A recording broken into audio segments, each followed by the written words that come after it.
First of all, Lewis is quiet. Second, he is working. Hi, everyone. Hi. Okay, it's a little rowdy in here today. All right.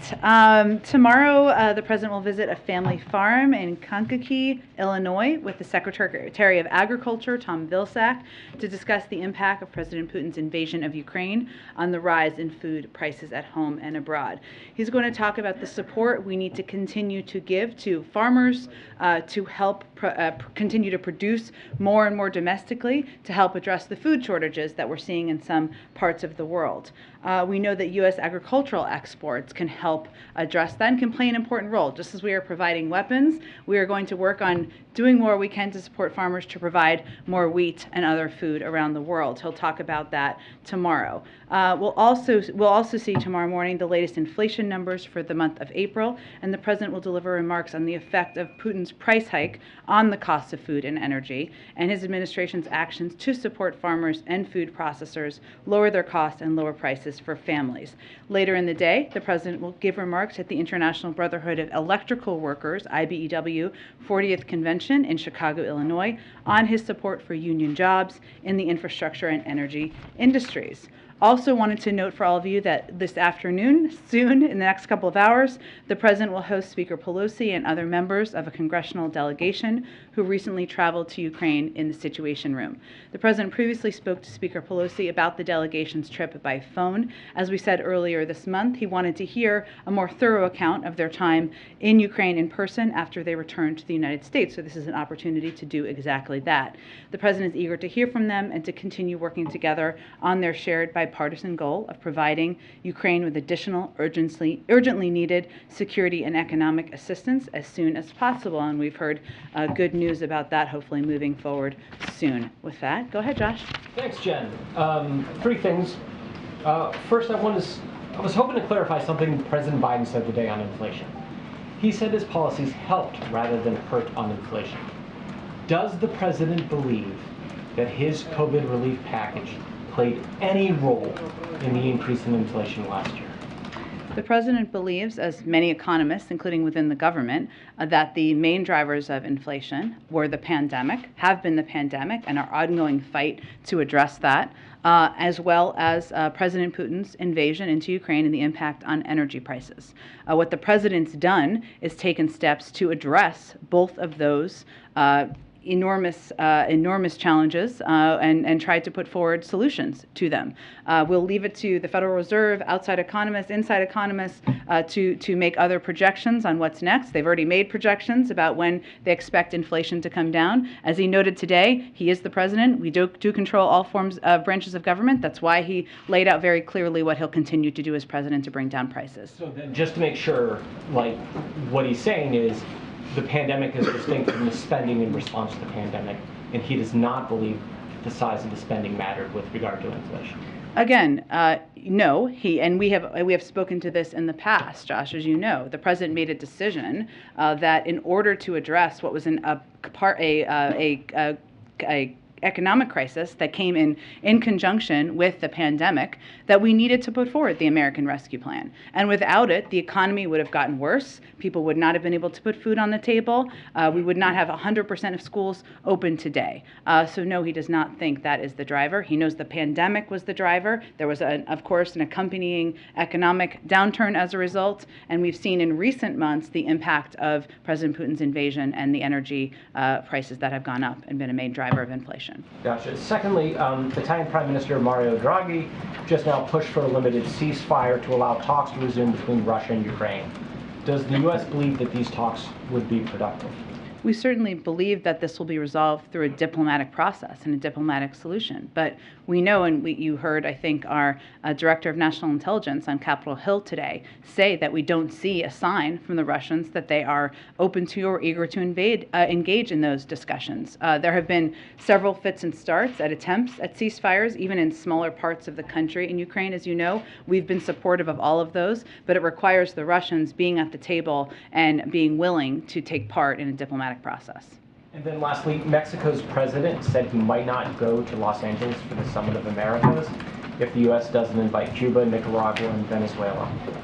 What does President Biden plan to do? Well, the invitations have not yet been issued. The summit is not until the early June, June 10th, 6th through the 10th, I should say. We know that the summit is a valuable opportunity to focus on some of the most important shared issues, like the ongoing fight for freedom and democracy for every country, our shared climate goals and stronger, more collaborative COVID-19 response, and addressing the root causes of migration, like going after organized crime and economic instability. But no invitations have been issued at this point. Go ahead.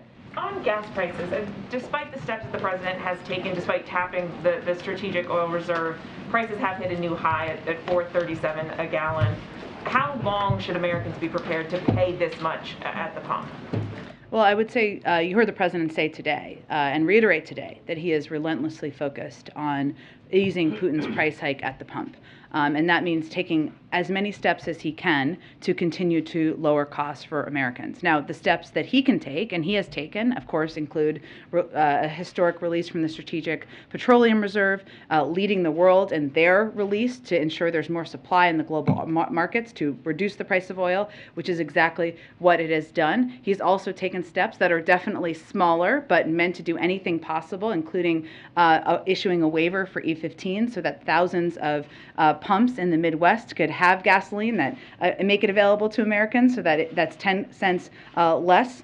But he also is noted, and we would note, and he noted this morning, that oil companies should also do their part in ensuring they are not price gouging customers at the pump. As oil prices come down, so should gas prices at the pump, and that's also something that we are going to continue to watch closely and continue to call on steps to be taken. But given that the steps taken so far haven't been able to bring down prices, can Americans be confident that some of the steps that you're outlining now will be able to have an effect, or are prices just going to stay this way? Is Putin's price hike going to stay until Putin's war is over? Well, we certainly won't accept that. But what I think is important to note is the oil market is global, and what the president can do and will continue to do is ensure he's doing everything in his power to ensure that supply in the market meets the demand out there in the market. But the point is, when there is enough oil out there in the market, oil prices come down, as we've seen them come down, and gas prices should also come down. And that is something that Americans should be watching closely and be clear about where we're seeing price hikes come from.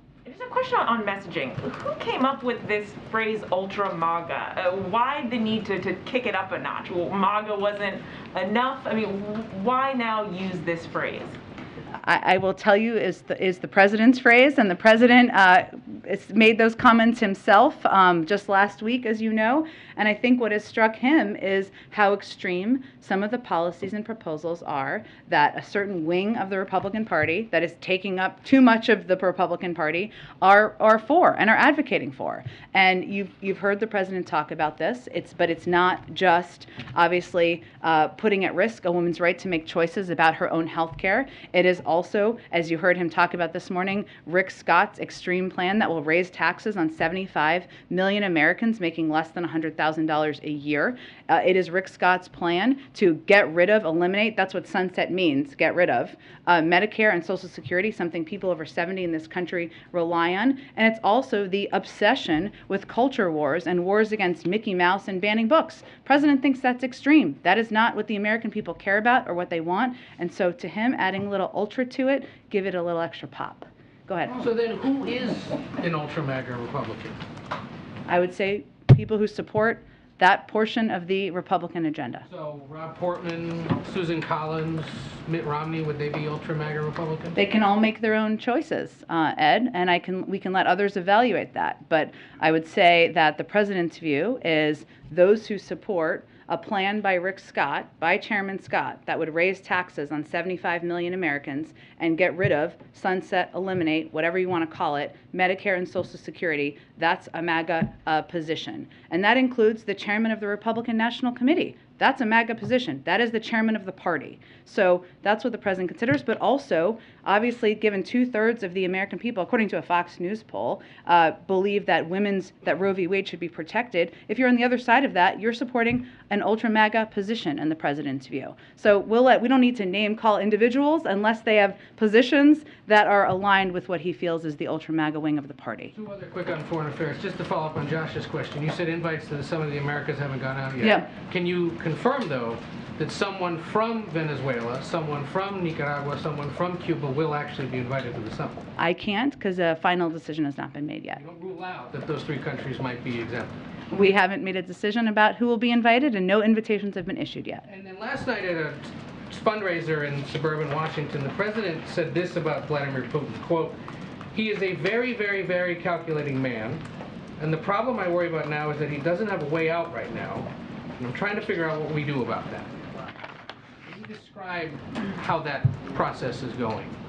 What And we do- does it involve, for example, considering the Italian Prime Minister's suggestion that there be a temporary ceasefire for talks? Well, I think to be clear, we've long supported ceasefires. It requires both the parties, including the party that has invaded the other country, to be a part of that, and they haven't shown a willingness to sit at the negotiating table. So I think there have been efforts, as you know, humanitarian ceasefires and others in a limited fashion in the past couple of months, which the Russians have failed to implement. What the president meant by this, and I talked to him about exactly that this morning, or what he's referring to, is the fact that, as we all know, and we all have seen, and you all have reported, this war has not gone as President Putin has planned. He has seen his military be demoralized. He did not march through the city of Kyiv yesterday. The NATO and the West are united, and right now he's dealing with crippling financial sanctions in his country while he has become a pariah in the world. So what the president's point was is that we have to be clear-eyed about the impact that has on a dictator that has invaded another country, a sovereign country, that it hasn't gone as planned as he thought it would go. If he's so concerned, why not try to directly engage Putin himself? I would say our role right now, we feel the most constructive role, is continue to support the Ukrainians' hands at the negotiating table and support them militarily. And I would note that our support, obviously their bravery and courage has been what has helped them win the Battle of Kyiv, but our military assistance, the assistance of our humanitarian and economic assistance is a close second. Go ahead. So today the president said that a majority of Republicans have signed on to Senator Scott's tax plan. That does not seem to be the case. Senator Scott said that today. Mitch McConnell had said that the party is not behind this. Are there any Republicans that you can think of or the president might be referencing that is currently behind this? Do you count the chairman of the Republican committee as an important Republican? He is the chairman of a committee, but if no other Republican... It's actually a she, the chairman of the Republican Party. You're referring to Scott there. So Chairman Ronna McDaniel praised Senator Scott's proposal as a, quote, clear plan for Republicans that offers, quote, real solutions. She's the chairwoman of the party. Rick Scott is not a random senator. He is literally in charge of winning back the Senate for Republicans and what the plan is.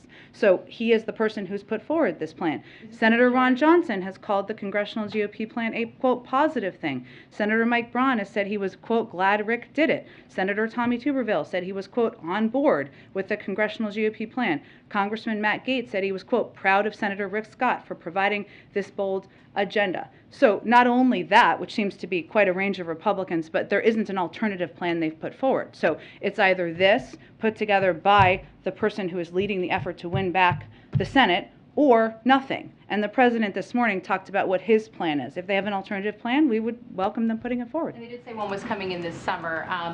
And as far as Senator Scott goes, he acknowledged today that a majority is not behind him. He says this is his individual plan for this. I do want to ask as well, I mean, the Department of Justice was very swift in responding to school board members who felt like they were being harassed and intimidated a couple months back.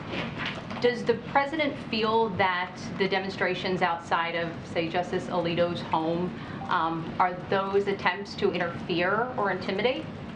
Well, I think I said yesterday, but I'm happy to repeat because I think it's important for everybody to hear, that the president's long-standing view has been that violence, threats, and intimidation of any kind have no place in political discourse. And we believe, of course, in peaceful protests. What I do find is interesting, and I think many people have noted, is that there are voices on the right who have called out protests that are happening while remaining silent for years on protests that have happened outside of the homes of school board members, the Michigan Secretary of State, or including threats made to women seeking reproductive health care, or even an insurrection against our Capitol. So I know that there's an outrage right now, I guess, about protests that have been peaceful to date, and we certainly continue to encourage that outside of judges' homes, and that's the president's position. But the silence is pretty deafening about all of the other intimidation that we've seen to a number of people. This is a pending court case, though. That's where the federal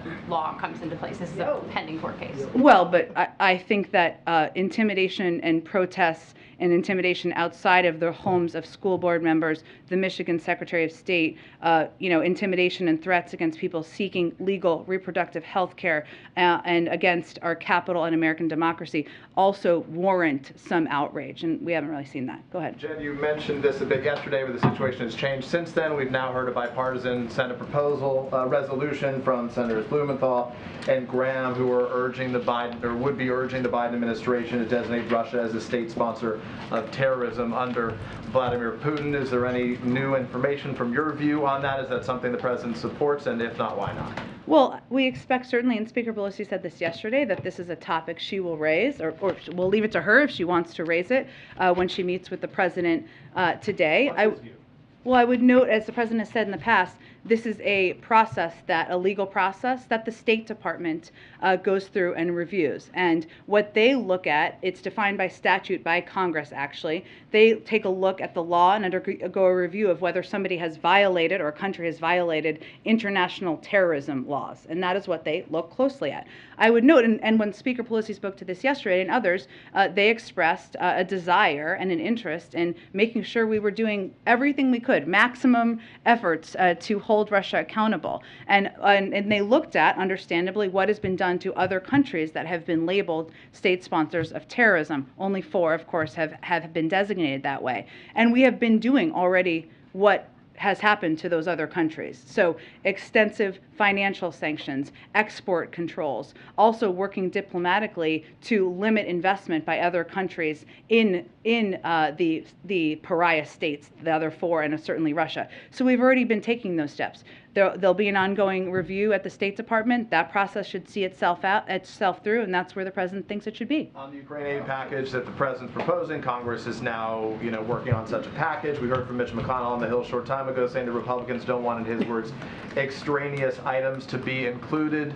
Does the White House believe that the Afghanistan Advancement Act should be included in there? Ukraine refugee aid, oligarch sanctions. I'll start with Afghanistan Act. Well, I think as you're touching on here, but just to get others up to speed on where it stands, the House proposal that they're expected to introduce is about $40 billion, which is larger than the package that we had proposed, about $7 billion over our initial request. So while it has $3.4 billion more for security and humanitarian assistance, it's not expected to include some items, including, as you touched on, providing a pathway to permanent status for Afghan refugees, something we certainly support, right? So do you believe that should be included in this package? There'll be a negotiation and a discussion in Congress. I'm not going to prejudge that. We've supported that being included, but obviously there's an urgency to getting this funding done, given we have 9 more days until we run out of money.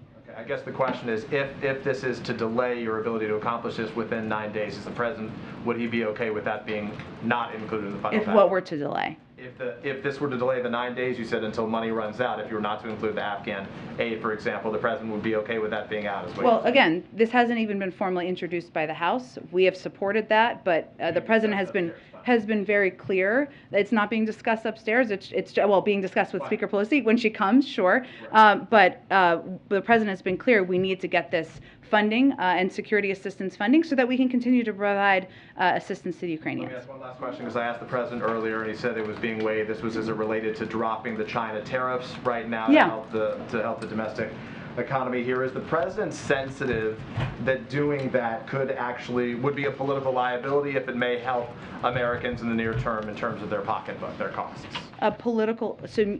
that. Does the president have concerns that basically lifting tariffs on China, which could be used as a battering ram by political opponents saying you're being soft on China, would be a political challenge for him, even if it would help Americans in terms of their pocketbook issues in the near term? Well, we already announced some tariffs that we were lifting back in March, so it's been an ongoing review, and we expect to do more. And he said he's weighing new ones. So he's weighing new ones, yes, because it's an ongoing process, and there are more that are still in place. And we didn't feel that the the ones that were in place when the president took office were all advantageous and were doing what they needed to do to make clear what our positions were on China's approach to investment and economic engagement, which we've obviously been clear about our issues with. And we have, but we are continuing to review where it would be advantageous to take steps that would help, reduce wages or increase wages and help certain industries that are impacted by these tariffs in a way that we don't feel is effective.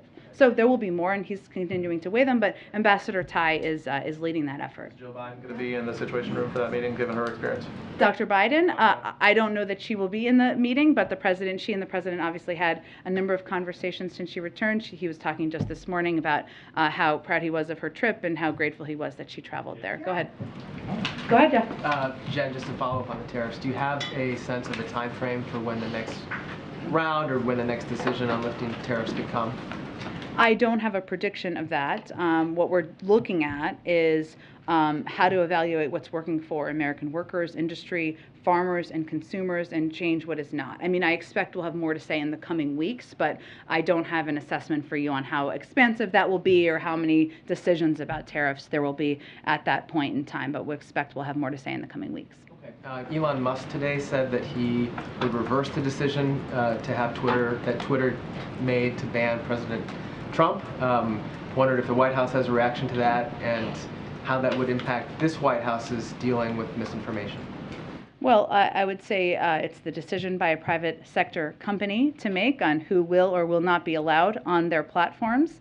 What I will say, broadly speaking, is that our effort is to, of course, make sure that freedom of speech is protected across the country, but that also these platforms are not used for forums for disinformation. And we have seen a history of that, not just on Twitter, but also on Facebook. The president believes there's more that needs to be done in reforming Section 230, and there's a lot of bipartisan interest in that. So this may be a reminder of the urgency of doing that. Lastly, the United States is about to hit a grim milestone of 1 million COVID-related deaths. How does the president plan to commemorate this? And looking back at the last 2 years, why has that number gotten so high in this country? Well, we've been battling a historic pandemic, Jeff, I think. And while we have more than 75% of the country vaccinated, which is a significant number, we still know that far too many people have not been vaccinated, have not taken the maximum protections, even if they're vaccinated, not yet boosted, to massively reduce their likelihood of hospitalization and death. It is still incumbent upon us, and we are still working every day on increasing the number of people vaccinated, the number of people boosted, and expanding the protections. In terms of how we're going to mark that moment, the president will certainly be marking that day. I expect we'll have more to say soon. We look at the CDC data and the Johns Hopkins data. I know different news organizations evaluate it differently, but in terms of when we will mark it, it will be aligned with when that data hits the number. Go ahead. Thanks, Jen. Last November, President Biden asked the Federal Trade Commission to look into whether oil and gas companies were playing a role in keeping gas prices high. Has he gotten the results of that investigation? Well, they're independent, so they would make any announcements about any intention to take steps on their own, of their own accord, out publicly to all of you, and obviously they have not done that. But what we can certainly see and watch, Caitlin, even without any announcement or indication by the FTC, is as we see the price of oil, barrels of oil come down, the price of gas should also come down at the pump. And we haven't always seen that trend take place, and that is something we are also closely watching, and certainly the FTC would be watching as well. Is the White House's understanding that they're actually investigating that? Again, you'd have to speak to them. They're independent. The president sent a letter. He's spoken about this a number of times publicly, but they would speak to any intention of investigating given they're independent. And what's the White House's expectation for the inflation report that is expected to come out this week? I don't have a prediction. I know I sometimes do, but I don't have a prediction on it at this moment from here. Obviously, once it comes out, I expect we'll have more to say, and our focus continues to be on taking steps to lower costs. And obviously, the president addressed this morning and outlined this morning what his plan is to do exactly that. Go ahead. Question on Ukraine. Yeah. The president's comment last night that he's worried Putin does not have a way out of this that he can see. What does he believe Putin's goal is right now? Well, I think what the president was referring to is the fact that this has not gone as President Putin planned. and that while he had predicted in a very public speech, we all talked about at the time in February, that he would not only subsume Ukraine and to make that a part of Russia, he would be marching through the streets, and maybe he'd do more from there. And that obviously hasn't happened. The Ukrainians won the Battle of Kyiv. He also thought that NATO would be divided, that the West would be divided. That has not happened, and he certainly did not predict he would be facing the level of crippling sanctions enforced by all Western countries together that he is today. So the point he was making is that we have to be clear-eyed about the fact that this war is not over. That he still has ambitions, and he is still fighting the war. And we've seen that on the ground every day, but even as the Ukrainians have had successes, as Director Haynes said today, this is going to be a long war, and we need to prepare ourselves for that. Go ahead. On Monday, you tweeted out that the president strongly believes in the right to protest, that such protests should never include violence, threats, or vandalism, and you specifically mentioned the ability of judges to be able to do their jobs. Is the administration worried that abortion rights protests may turn violent, and was there any specific group of protesters that tweet was geared towards? Well, I think to be very clear, the protests outside of judges' homes have not turned violent, and I don't think we need to make a prediction of that from here. Just because people are passionate, it does not mean they are violent, and that's probably why you're asking the question, Ashley. But I think it is important the president felt it was important for us to be clear that as people's passions are high, as people are fearful about their own health care, that should never resort to violence, should never resort to vandalism, and we have seen some elements of that, vandalism, and he wanted to be clear that his position was to call for peaceful protest. And on a similar theme, Senator Collins called the police over the weekend after someone wrote a non-threatening abortion rights message in sidewalk chalk in front of her house in Maine. I was just curious sort of what you made of her response. I don't have any specific comment on her response other than to say that even as passions are high, even as people are fearful, even as people are scared and frustrated, which is understandable, no one should resort to violence, of course, nor threats, nor intimidation, nor vandalism, and that those are not effective means.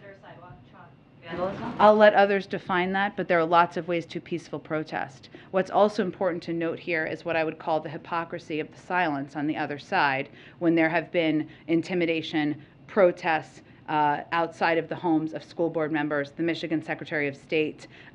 There have been countless women who have dealt with and navigated through threats made as they're seeking reproductive health care, which, by the way, has been legal for 50 years, and there has been no outcry about that. There has been outcry about protests that have been peaceful outside of judges' homes, which, again, have been peaceful and have not been violent, and the president has been clear about his view on them. Yeah. Thank you. I wanted to ask you another aspect of what the president might call the ultra MAGA agenda, which is election denial. More than 140 House and Senate Republicans voted against certifying his victory in January 2021. There are many more candidates running for seats in this election that have pledged that they would have done that and may do the same in the future.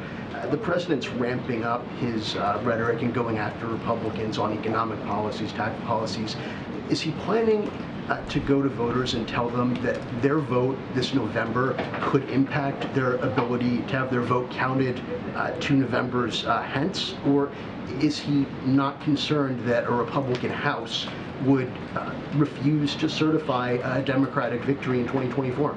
Well, I think the way you can expect, without getting into the politics of it, which I have to be careful of from here, the president to talk about voting and voting rights is about his view and belief that we should have people elected across the country who stand up for protecting and expanding access and not questioning and making it more difficult or oppressing people's right to exercise their right to vote.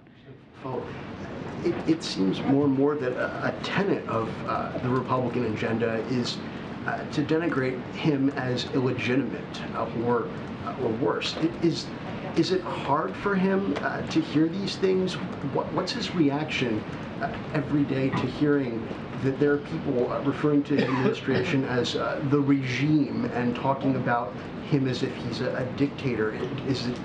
Is he bothered by that, or does he just see it as politics as usual these days? I haven't heard that one as much, but I would say that you heard the president, Ed asked him earlier today about Senator Scott's comments about him. And the president's response was he has a problem. And his view of a lot of these comments is that people are freaking out in some capacity, because if you look at Senator Scott, his plan that is going to raise taxes on 75 million Americans, even some people in his own party, not enough, but some people in his own party are backing away from. So, I don't think he spends a lot of time worried about people's angry tweets or angry verbal, missives.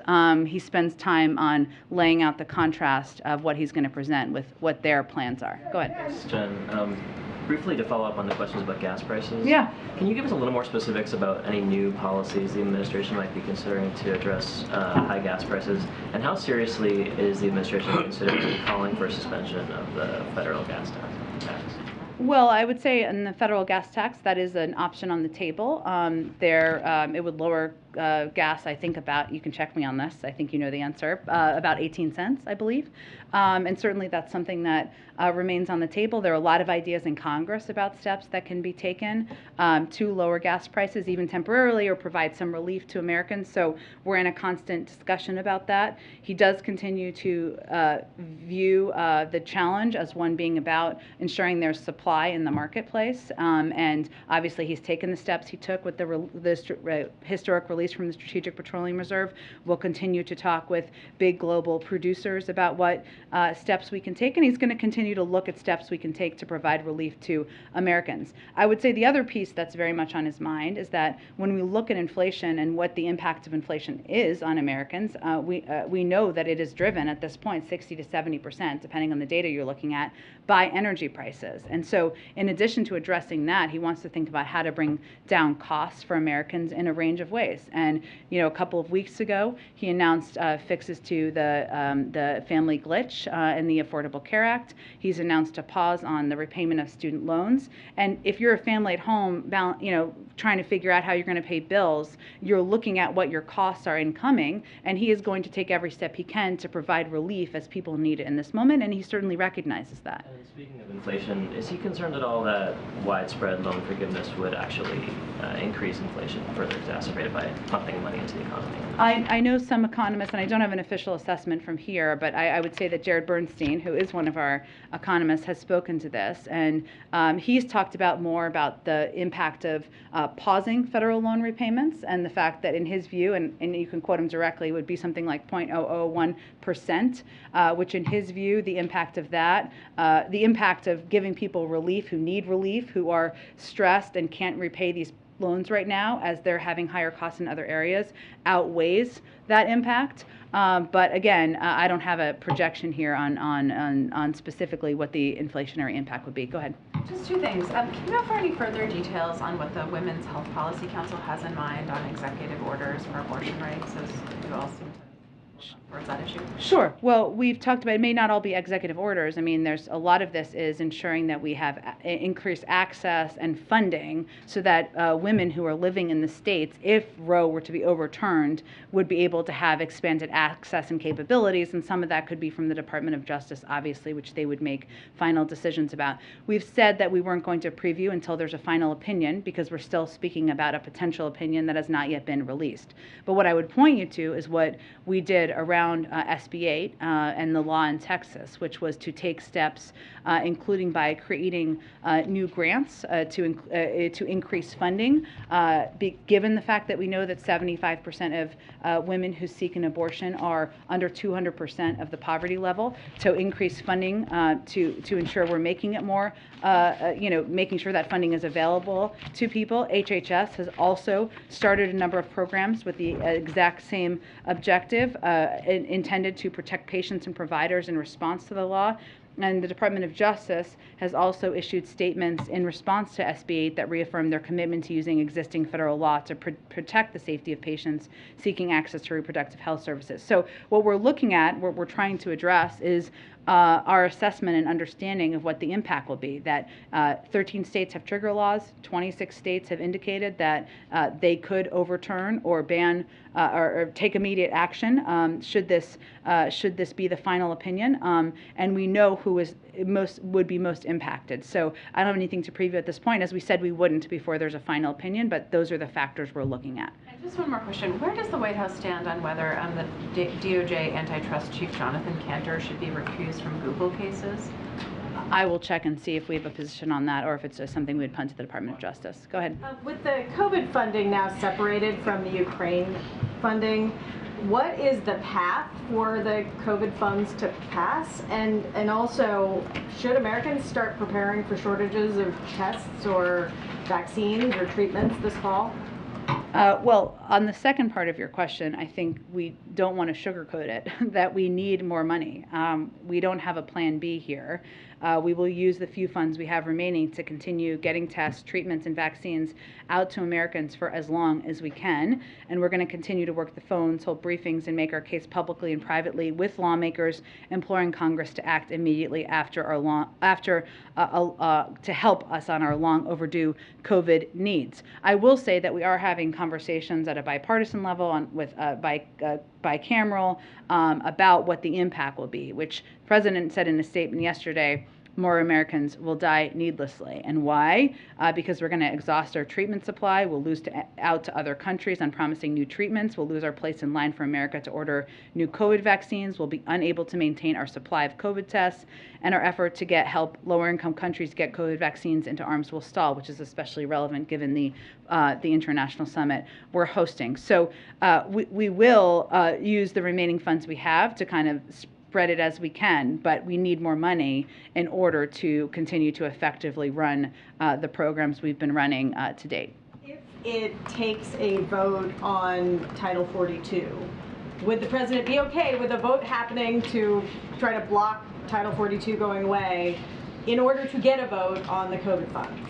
I know there's a lot of talk on this out there, and so I understand why you're asking, but right now there's a lot of steps that would need to happen before that came to the president's desk. I would say his view continues to be that the lifting of Title 42 was a decision made by the CDC. It was the authority given to them by Congress. That should not be holding up funding that's necessary to save the lives of Americans.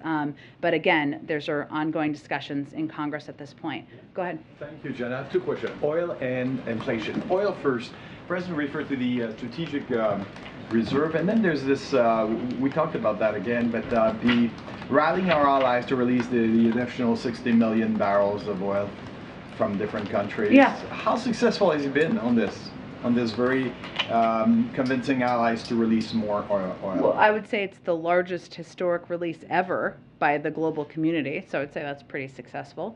In terms of the status of when the releases would happen, we said at the beginning that it would be over the course of time. What we're trying to do is fill the needs for the next several months until a number of oil companies have said they would be able to pump more. Have you had commitments on that? I mean, we announced commitments just a few weeks ago. From countries? Yeah. From countries.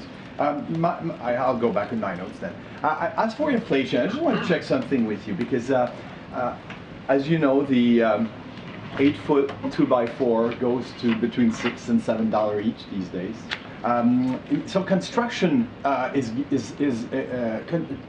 is getting more and more costly. I was reading a report from Habitat for Humanity saying 30,000 houses are $30,000 more expensive because of the cost of material. As you know, the tariff on Canadian softwood is still over 11%. Is that a way to get rid of part of the inflation by getting rid of these tariffs, which actually Canadian softwood, secure, strong, easily accessible? You love some good Canadian lumber. I don't have anything to predict in terms of tariffs on Canadian lumber. I will say that obviously taking steps not just to address the supply chain, but to manufacture more at home here in the United States as part of the president's longer-term plan to address these increasing costs over the long term. Go ahead. Thank you so much. Would you have a comment on the presidential election in the Philippines? Sure. On the presidential election in the Philippines, I believe I have something in here. It's a lot happening today. If not, we will get you something right after the briefing, because I believe we may have something on that. So why don't we venture to do that? I had one in Afghanistan as well. Sure. There were like dozens of women today in Kabul protesting the latest restriction, which is that they now must fully cover their faces and bodies in public, and this is just the latest in a series of restrictions. Is the administration surprised that this is all happening, and what is the administration doing to assist women and girls in Afghanistan? Well, let me give you a comment on the Philippines first, because I found it, and then I'll get to your Afghanistan question. So this is not very exciting. I'll just preface for you. But we are monitoring election results. We look forward to renewing our partnership and to working with the next administration on key priorities, including strengthening our alliance, advancing a free, open Indo-Pacific, and promoting human rights. We understand that vote tabulation is well underway, and that candidate Ferdinand Marcos Jr. stands in the lead, but we're going to wait for the official call and before we have a more formal comment. In terms of Afghan women in the street, I would say, even as the president made the choice to pull our troops out of Afghanistan after a 20-year failed war that cost thousands of American lives and spent billions of dollars of American taxpayer dollars, we still have committed to be supporters, humanitarian supporters, through a range of NGOs and other organizations of the amazing courage of Afghan women and girls. And does it surprise us that they're protesting in the streets? No. These are women who have been courageously standing up against oppression, against the Taliban for decades. We will continue to be supporters through any means possible of their efforts and their bravery and courage they're showing today. Go ahead. Thanks, Jen. Nancy asked you a little bit about the substance of some potential abortion EOs, but I want to ask you about something Majority Leader Schumer said just a little while ago to reporters on the Hill. He said that President Biden is meeting with what he said was a group of people today to discuss possible executive action on abortion. Is there such a meeting on the president's schedule today? Well, I would say that one of the steps we've been taking all along is having the Gender Policy Council, our counsel's office, and the Department of Health and Human Services come up with options and proposals for what we would do were this opinion issued to be final, or a version of it to be final. So those are ongoing internal meetings. That's who he's meeting with today? I'm not aware of a meeting today, but these are ongoing meetings, including with the president, that have been happening for the last several days. And on the potential abortion EOs, is that something, in terms of the timetable, is it safe to assume that that's something that you wouldn't do until after you get the Supreme Court ruling, or maybe sooner given the things that have already happened? I think we've been clear from the beginning that we are not going to announce specific steps until we have a final opinion. Go ahead. Also on abortion, Jen, we've seen the president speak out against states that have passed laws that he disagreed with, voting rights especially. But last year he supported calls for Major League Baseball to move the All-Star game out of Georgia because of their voting laws. Would the president support private businesses pulling out of states that are passing or will pass restrictive abortion laws? I haven't had that discussion with the president, so I don't have anything to comment on at this point. Abortion follow-up? Yeah, go ahead. Yeah. So thanks, Jen. So the president said today that inflation is his top domestic priority. Has that replaced climate change then for this administration as the top priority? Well, I would say first that inflation and the rising costs for people across the country has long been the top issue for in every poll we've seen, and certainly has been the #1 issue for the president for some time. When he came into office, he said that his agenda was going to focus on 4 major priorities. That includes addressing the climate crisis, of course, and he will continue to do that. But we are certainly aware that right now in this moment, that inflation and reducing costs is what is most on the minds of Americans. So the president was also asked if he took responsibility for any of his policies related to inflation, not just gas prices, but inflation. When he took office, inflation was 2.5% year over year. It's now 8.5%. The invasion didn't happen until about 1 year into his term. So why doesn't the president take any responsibility? I think the president said today that he's president and that we control all 3 obviously Congress, the House and Senate as well. What is also true is that the pandemic was going on before he took office, that fighting this historic pandemic, which has been front and center for his agenda, we know, and every economist will tell you this, has been the major driver of inflation over the past year plus, and we've continued to fight the pandemic since then. We've also heard Chairman Powell, Secretary Yellen, and others convey, and we've seen this in nearly every element of data we've seen on inflation since President Putin invaded Ukraine, that energy prices account for the majority of inflationary increases over the past several weeks since the war began. So you don't have to take my word for it. That's what economists and data have told us. What our focus is on, and you heard the president say this today, is not whether inflation is or isn't an issue. We all agree it's an issue. What our plan is and what the president's plan is to address costs and bring down costs is what he outlined this morning. It's a multi-step plan. What are we seeing on the other side? We're seeing the plan proposed by Chairman Scott, which would instead raise costs on the American people and sunset or end, whatever you want to call it, Medicare and Social Security. But last week, Chairman Powell did say that partly what the Fed did, as well as spending from Congress, is the reason that we're in this high inflation environment. He also talked about energy price, the invasion and the impact on energy prices, did he not? Well, that seems like an important part of context, doesn't it? But it wasn't until 1 year into the presidency that the invasion happened. And you're asking me about recent inflationary data, which we know 60 to 70% of is because of energy prices, which even Chairman Powell quoted and said was because of the invasion of Ukraine, right? Okay, Jen, go ahead. April. Jen, a couple of questions, one on abortion, following up on these meetings.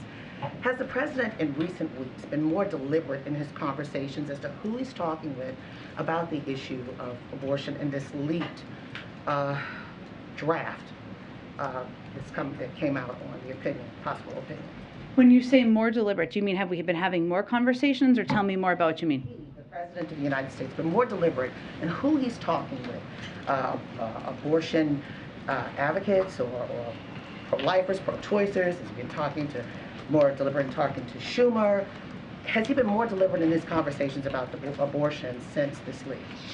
Yes, but so has the entire administration. And he has asked the Gender Policy Council, the Department of Health and Human Services, his counsel's office, to put together a plan and proposal, which he's been engaged in meetings about, to discuss what we should prepare to do to protect women's basic fundamental rights that have been the law of the land for 50 years. I think there's no question, not just for Americans who care deeply about this, but for the president as well, that this leaked opinion, whether it's final or not, which we know the Supreme Court has said it's not, and they need to issue a final one at the appropriate time, has raised the alarm bells about what is at risk here. Even though we have seen prior to this, a number 288 Republicans sign on to the amicus brief on the Mississippi case. So it's not that the effort to overturn Roe v. Wade is new. That has been ongoing for decades. But certainly this leaked draft raised the concern, raised the alarms, and certainly has heightened our focus on preparing what options are possible. Right, and since 1973, there's been a stronger fight since all this happened. But now you have people like Elizabeth Warren and Senator Schumer who are pushing this hard. Has he been in conversations with both of them, and is he planning on talking to them before tomorrow? We've been in touch with a range of senators. We don't read out those conversations as it relates to him from here. I understand we don't read them out per his ask. So he has a range of conversations. It's rare that I'm in the Oval Office and he doesn't pick up the phone and call a member of Congress. So I can assure you he's in touch with a range of members, and obviously this is front and center on their minds, as are other issues, but certainly we will continue to discuss directly with Congress. I'm not finished. Please. Go ahead, April. So the next question on inflation. The president has drilled down, and administration officials have drilled down on issues of price gouging, going back to Caitlin's question, but this is more on a broader scale. The Agriculture Secretary came here a few months ago talking about price gouging. He called out Tyson Foods. People who are profiting. Record profits yesterday. Right. What's happened across the board? You have gas companies that are profiting. You have food companies that are profiting. Consumers are having a hard time dealing with what's at the grocery store and at the pump. Is the president going to start putting more of a focus on this profiteering or price gouging issue? Because you're seeing these numbers from Tyson. You're hearing about what's happening at the pump. And he even talked about, he asked local gas stations to look at the prices and see if they can make a cut themselves. Is there going to be an extra focus or a more concerted focus on this issue of price gouging? Yeah, you heard the president talk about it this morning, and tomorrow he's going to be traveling to Illinois, where he's going to be talking about how we need to continue to help small farmers on agriculture. So we have talked about this, we have elevated it, and we want to make sure people across the country understand that some of these conglomerates, you mentioned the meat industry, but also oil and gas industry, should not be raising prices on consumers while they are making record profits. Okay, let me do Lynn Sweet, because I have a soft spot for her. Lynn Sweet, go ahead. Lynn Sweet, let's hear it. Lynn Sweet is going to ask a question. Thank you, and this relates to his visit to Kankakee. Lynn, thank you. I should have phoned a friend on the pronunciation. I practiced it. I didn't get it right. I should have seen you here. Go ahead. Okay, so on his visit to Kankakee and Chicago, I have noticed, as others have, that the language that you used today in recent days on calling this Putin's price hike and ultra MAGA.